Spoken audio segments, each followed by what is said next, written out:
in any given day in my studio, I make drawings. I make drawings, little drawings, upside down drawings. I make notes. So I'm just gonna do a little ramble.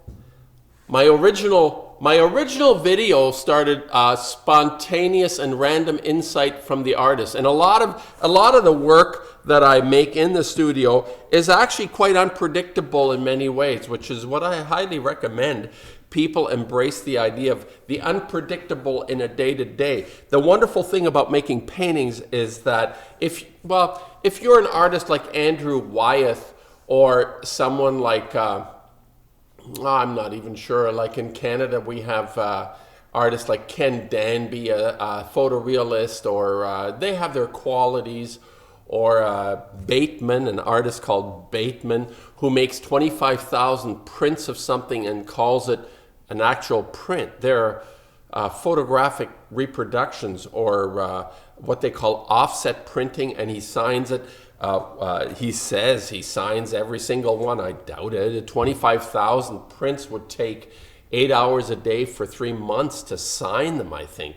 It's like ridiculous. Anyway, I make notes. I talk about, I have discussions with myself, and today I'm surrounded by my FUKUSHIMA, and I'm making FUKUSHIMA paintings, and they're not straightforward in any kind of sense of art, the way it has been practiced, the way that people always think about art. They take paint or a brush, and even in the new age of making art, you have what is called installation art. You have art on the level of, let's say, Morris Louis pouring, or Helen Frankenthaler doing staining, or Pollock dripping. You have ways of producing work that is very unique and individual to people. And my position on making a painting is not so much what you make, although I love a good story, I've said this, but it's how you make something. And I think the how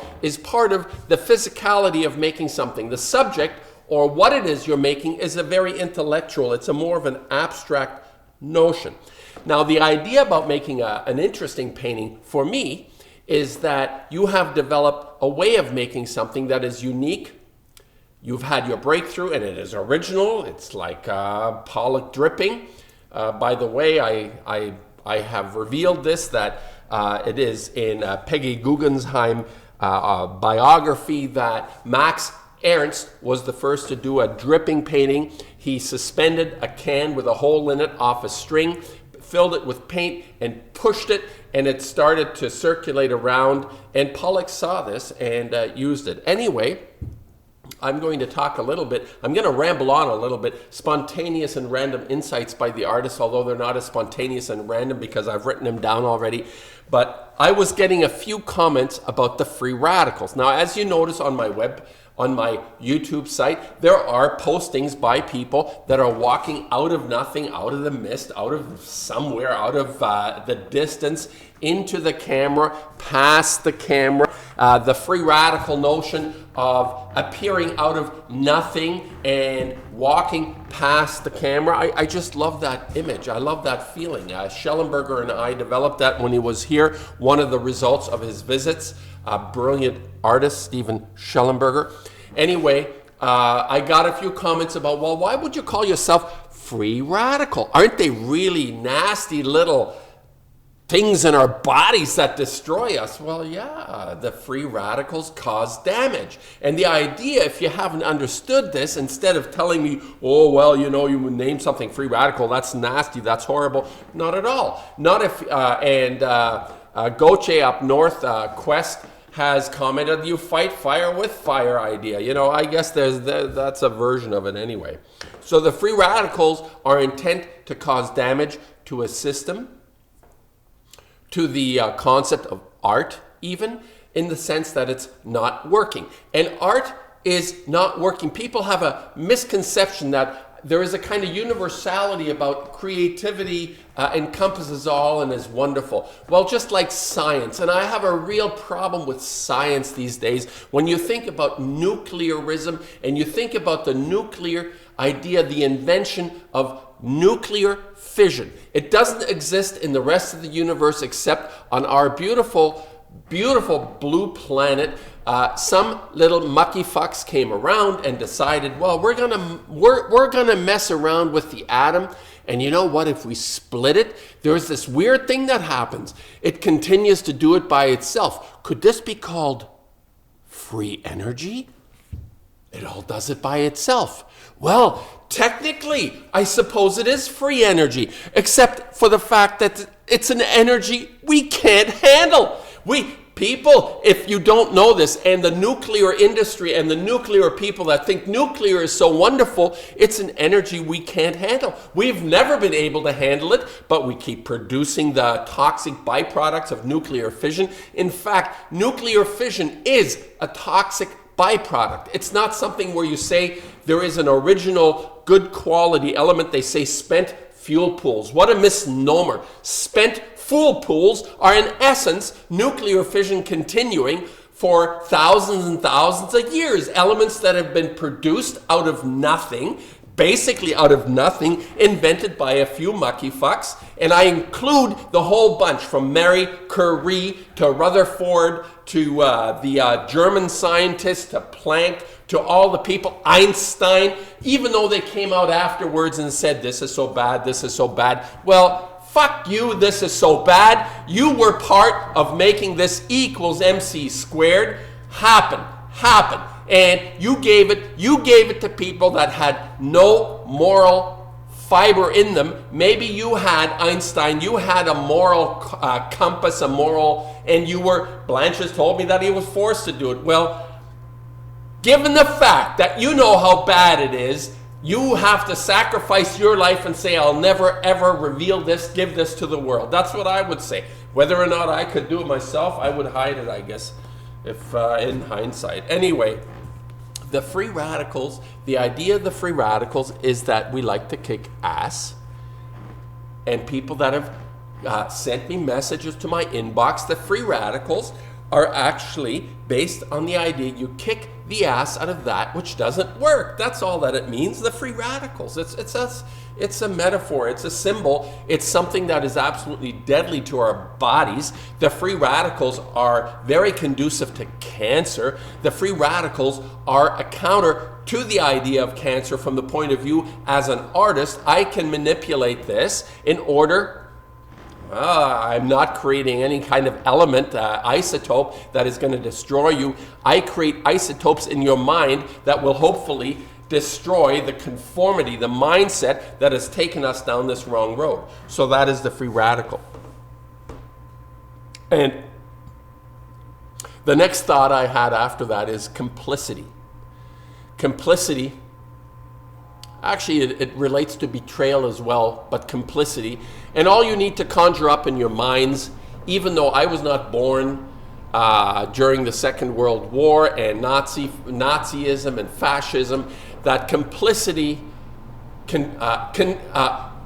complicity among the population permitted the complete and utter destruction of a country and countries around it. Germany was utterly destroyed by fascism. The 1,000-year empire is Hitler. You know, he looked at Wagner, and I don't think we should malign Wagner, although there was a little bit of a syphilitic mind at work in some of Wagner. But again, Hitler hijacked the Wagner concepts of the purity and the brilliance of a human being. I think let's give Wagner a little credit because he did have breakthroughs in originality. So let's not lump him in with the charlatan, these vicious fucks like Hitler and the rest of them, the Rumsfeld, the Bushes.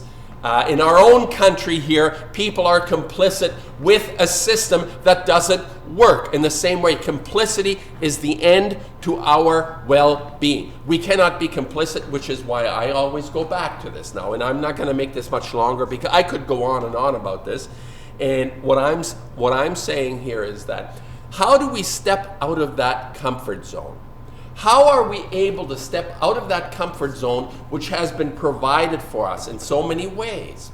The system that we call the social systems that we have created around us, that were created around us. As I have said, the divine right of kings, Akhenaten, the first one that we know of anyway, however long he was, absconded with the idea that more equal than others. I am more equal than... No, actually, no, he never even thought about equal. I am superior to all you out there. And I think this is the part of art that I really am attracted to, because art allows each individual to overcome their own conformity. This is the principle of art. Now, it doesn't really work very well anymore because the art has been absorbed into what I call the culture of death. And the culture of death is all about conformity. And art reproduces what this culture of conformity would like. So when you're going to museums and you see most of the art produced, not all of it. I love Kendridge, actually, and there's another artist that I really enjoy, and I'm going to go into him, is Georg Baselitz, although now he's capitulated. But this is a quality that in art we are able to overcome this conformity which leads to the complicity. And I'm just going to make one more comment about the fact that when the anti-nuclear fighters, and from an artist point of view, because this is my day-to-day life, I make paintings every day, have for the last 40 years, and the idea and the feeling that I want to transmit to people is that we don't need to do the things that don't work as much as it feels difficult to us to comprehend this. We're always thinking in terms of in the best part of ourselves, we want to better ourselves, but then we get hijacked. We get hijacked, and the hijack isn't that we're not capable of doing it, it's because we submit to this conformity and become complicit. And whatever it is in a day, we all need to question ourselves. The way when I go and make a painting is, how can it be other than what I believe it needs to be? I test myself against the work that I do. We need to test ourselves in some form, whether it's a mental process, whether it's a physical process, by producing something that challenges the way we see ourselves and those around us and the world around us. And this is not, I want to highlight and emphasize this. We are not beings of information. We are beings of feeling, of emotion. The principal, most highest form of being is caring, and of course love. I often hesitate to use the term love because it's also been hijacked from us, because I find caring to be a little bit more conducive in this conversation, because caring makes sense to people. Because when you say love, there's this kind of, oh yeah, there he goes, fucking love. No. So we are basically caring creatures. We have the ability to care, which has also been extracted into indulgence, into making ourselves feel better, or trying to make ourselves feel better. What makes me feel better is for me to be able to produce something that may have value to someone else. And that's how I feel, yeah. Call me a romantic. I don't know, whatever you want to say. But here is the essence, what I'm saying. We are not information people. So to the anti-nuclear bunch that may listen to some of my videos, it's important to be informed, because I can't take a position just for the sake of taking a position. There is a substance to what it is that I'm responding to. But here is the difference. I not only respond to, but I create a reality out of my being, out of my who I am. I create another reality. I just don't absorb information and let it sit inside me. There is a natural desire to become part of something, not just to be inundated with the facts or just be educated. Education is fabulous. We all need to find the source of our inspiration. what I also call influence. We are influenced. But this is only the starting point. And what the art does, the art actually takes us to the next level. And here's what I would say. If you're not a creative person in the sense of making a painting or art or making something of value for someone else, surround yourself with that, which makes you question who you are as much as possible. This is the art. It questions. It actually engenders. It generates. It's like a generator. It's an excitement when you ask, how could I be other than the way I am, especially if it's not working? And information has a limited focus for us. It's almost restrictive at a certain point, because when I have things coming at me about the nuclear reality that we face, it's almost like if you explode, if we have 2,000 hydrogen bombs on the planet, but you only need like 10 to do all the damage, why worry about the other 190? You see what I'm saying? We need to become activated within ourselves. And that doesn't, a lot of people are actually frightened from this. I've had discussions with people that come to the studio and they say, well, I can't do anything. I'm overwhelmed. I can't do anything. Well, what you can do is support the people that are actually producing the work that will change the way we act towards each other and the way the world is working right now, because it's not working. And nuclearism is the fundamental, primary fact of why things aren't working. It's not the economy. It's not some sort of religious philosophical notion. It's thousands of nuclear isotopes which will destroy all life on this planet. This is something that needs to change. And how do we change it?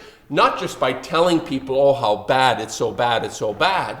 We need to actually come to this through some transformational aspect in ourselves, because just having the information doesn't work. It's like what I perceive to be right now going on in this anti-nuclear camp, what I call a drunken Tupperware party of interaction. It's not working. We need to be able to bring the work of the artists that are making this work, like Blanche or Schellenberger, into the public domain.